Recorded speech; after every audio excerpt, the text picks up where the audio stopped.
അങ്ങയിലേക്കും വരാം. മാത്യു ആൻ്റണി രാഷ്ട്രീയ നിരീക്ഷകൻ നമ്മോടൊപ്പം. ശ്രീ മാത്യു ആൻ്റണി, ഭാരത് ജോഡോ യാത്രയിലൂടെയാണ് തെലങ്കാനയിൽ കുറച്ചുകൂടി കോൺഗ്രസ് ശക്തിപ്പെടുത്തുന്നത്. രേവന്ത് റെഡ്ഡിയുടെ വലിയ റാലികളൊന്നും നമ്മൾ കാണാതിരുന്നില്ല അതിനു മുമ്പുള്ള. പക്ഷേ ഭാരത് ജോഡോ യാത്രയിലൂടെ കുറച്ചുകൂടി കോൺഗ്രസിനെ ഊർജ്ജസ്വലമാക്കാൻ കഴിഞ്ഞു എന്നുള്ളതൊന്ന്.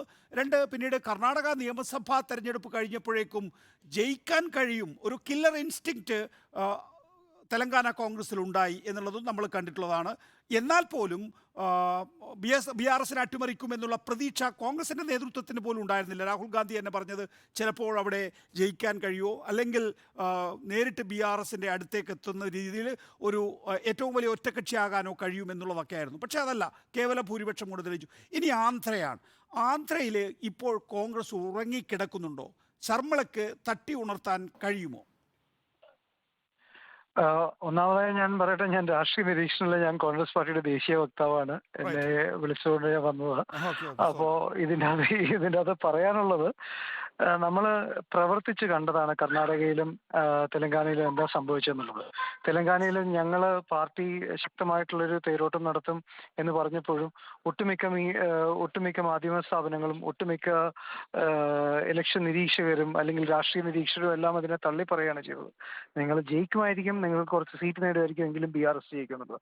ആന്ധ്രയിൽ ഇത് ശക്തമായൊരു കൂട്ടുകെട്ടാണ് ഇപ്പോൾ വന്നേക്കുന്നത്. ശക്തമായൊരു തീരുമാനമാണ് ഇപ്പോൾ വന്നേക്കുന്നത്. YSR റെഡ്ഡിയുടെ കുടുംബം എന്നും ഞങ്ങളോടൊപ്പമായിരുന്നു. ജഗനോട് ചേരാൻ സാധിച്ചില്ല, പക്ഷെ ശർമ്മിളയോട് ചേർന്നു. അത് ശക്തമായിട്ട് ഒരു വേരോട്ടം നടത്താൻ തന്നെ നമുക്ക് അവിടെ സഹായിക്കും. ആന്ധ്രയിലെ പാർട്ടിക്ക് ഒരു പുതിയ ജീവൻ തന്നെ അത് നൽകും. വരുന്ന പാർലമെന്റ് തെരഞ്ഞെടുപ്പിൽ നല്ലൊരു പ്രകടനം കാഴ്ചവെക്കാൻ സാധിക്കും. അതോടൊപ്പം അവിടെയാണ് പ്രധാനപ്പെട്ട പ്രശ്നം. ഒരു അവിഭക്ത ആന്ധ്രാപ്രദേശിനെ പിളർത്തി തെലങ്കാന ഉണ്ടാക്കി എന്ന് മാത്രമല്ല ആന്ധ്രയിലെ ജനങ്ങളുടെ വികാരം. അവിടെ അങ്ങനെ ഒരു പിളർത്തി രണ്ട് സംസ്ഥാനങ്ങൾ ഉണ്ടാക്കുന്ന ഘട്ടത്തിൽ തെലങ്കാനയ്ക്ക് അനുകൂലമായിട്ടുള്ള നിലപാടെടുത്തു. ആന്ധ്രയ്ക്ക് വലിയ നഷ്ടം സംഭവിച്ചു. അതുകൊണ്ടാണ് ആന്ധ്ര പാർട്ടിയായ TDPയുമായി കോൺഗ്രസ് കഴിഞ്ഞ നിയമസഭാ തെരഞ്ഞെടുപ്പിൽ ചേർന്നപ്പോൾ അത് ബി ആർ എസിന് ഉപയോഗിക്കാൻ കഴിഞ്ഞിട്ടുള്ളത്. കഴിഞ്ഞ തവണ TDP കോൺഗ്രസ് സഖ്യത്തെ തെലങ്കാനയിൽ പരാജയപ്പെടുത്താനുള്ള മുഖ്യ ഘടകമായി അവിടെ മാറിയത്. അപ്പോൾ ഒരു കോൺഗ്രസ് വിരുദ്ധ വികാരം യഥാർത്ഥത്തിൽ ഇപ്പോഴത്തെ ആന്ധ്ര സംസ്ഥാനത്തിന് ഉണ്ടാകുന്നത് സ്വാഭാവികമായിരിക്കില്ലേ?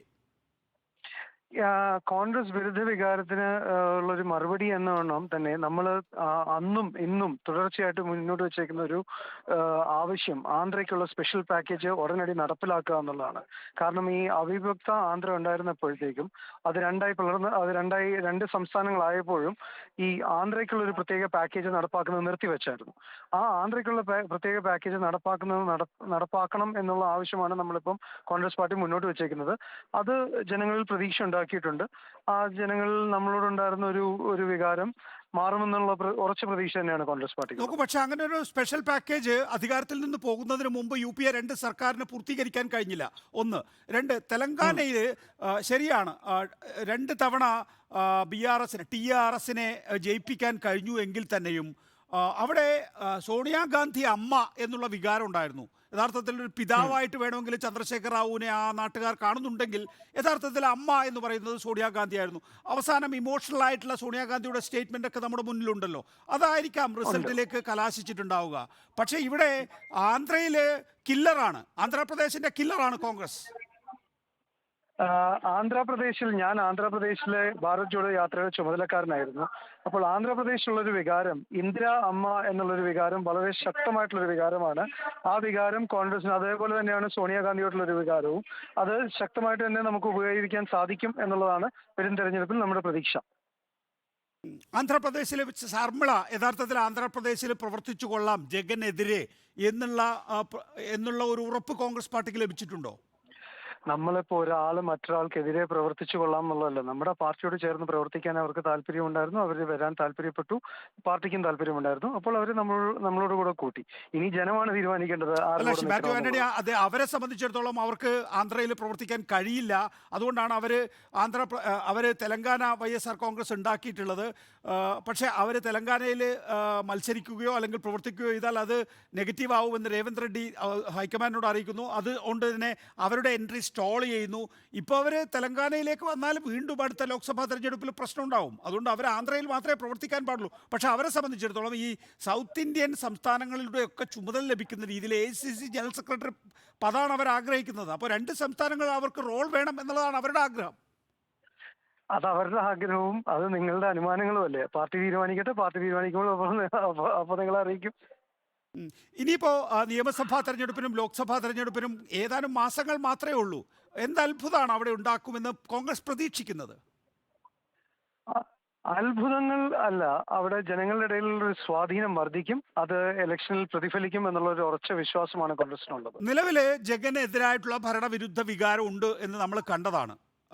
പക്ഷേ അത് TDPക്ക് ഒരുപക്ഷെ ഇപ്പോൾ YSR അല്ല ശർമ്മിള വരുന്നത് കൊണ്ട് TDPക്കാണോ അത് ഗുണം ചെയ്യുക? TDPയെ BJPയുടെ പിന്തുണയോടുകൂടെ അധികാരത്തിലെത്തിക്കാനാണോ ശർമ്മിള ഇപ്പോൾ വരുന്നത്? ഒട്ടുമല്ല. നമുക്ക് കോൺഗ്രസിന് തന്നെ അത് വ്യക്തമായിട്ടുള്ളൊരു മുൻതൂക്കം ഉണ്ടാക്കും എന്നുള്ളൊരു ശുഭപ്രതീക്ഷയിലാണ്. അല്ലെങ്കിൽ നമുക്കൊരു ഉറച്ച ആത്മവിശ്വാസമുണ്ട്. ഗ്രൗണ്ട് റിപ്പോർട്ട്സും നമുക്ക് പല സ്ഥലങ്ങളിൽ നിന്ന് കിട്ടുന്ന ഒരു റിപ്പോർട്ടുകളും അതിനനുകൂലമായിട്ടുള്ളൊരു ഒരു ഒരു സാഹചര്യമാണ് അവിടെ കാണുന്നത്. ഇപ്പം നോക്കൂ, ജഗൻ വേഴ്സസ് ചന്ദ്രബാബു നായിഡു എന്നുള്ള നിലയിൽ രാഷ്ട്രീയം കൃത്യമായി വിഭജിക്കപ്പെട്ട് നിൽക്കുകയാണ്. അവിടെ ശർമ്മിള വന്നാൽ YSRൻ്റെ കുറച്ച് വോട്ട് ഷെയർ കുറയ്ക്കും. ഇപ്പോൾ 40 സീറ്റുകളിൽ ആൻറ്റി ഇൻകംബൻസി ഉണ്ട് എന്നും ഈ 40 MLA മാറ്റൂ എന്നുമാണ് ജഗൻ പറഞ്ഞിരിക്കുന്നത്. അത് ചിലപ്പോൾ കൂടുകയോ കുറയുകയോ ചെയ്യാം പുതിയ സാഹചര്യത്തിൽ. അങ്ങനെ മാറ്റുന്ന MLA കോൺഗ്രസ് പക്ഷത്തേക്ക് നീങ്ങിയാൽ വോട്ട് സ്പ്ലിറ്റാണ് ഉണ്ടാവുക. ജഗൻ്റെ വോട്ടുകളാണ് സ്പ്ലിറ്റ് ചെയ്യുക. മറുപക്ഷത്ത് TDPയുടെ വോട്ട് സ്പ്ലിറ്റ് ചെയ്യില്ല. അപ്പോൾ TDP BJPയുടെ പിന്തുണയോടുകൂടി അധികാരത്തിൽ വരുന്നൊരു സാഹചര്യമല്ലേ അത് സൃഷ്ടിക്കുക? അത് നിങ്ങളുടെ ഒരു കണക്കൂട്ടലാണ്. ഞങ്ങളുടെ കണക്കൂട്ടലിൽ ജഗനെതിരായിട്ടുള്ളൊരു ഭരണപക്ഷത്തിനെതിരായിട്ടുള്ള വികാരം വളരെ വളരെ അധികമാണ്. അത് കോൺഗ്രസ് പാർട്ടിക്ക് മുതൽക്കൂട്ടാവും എന്നുള്ളൊരു വിശ്വാസമാണ് ഞങ്ങൾക്കുള്ളത്.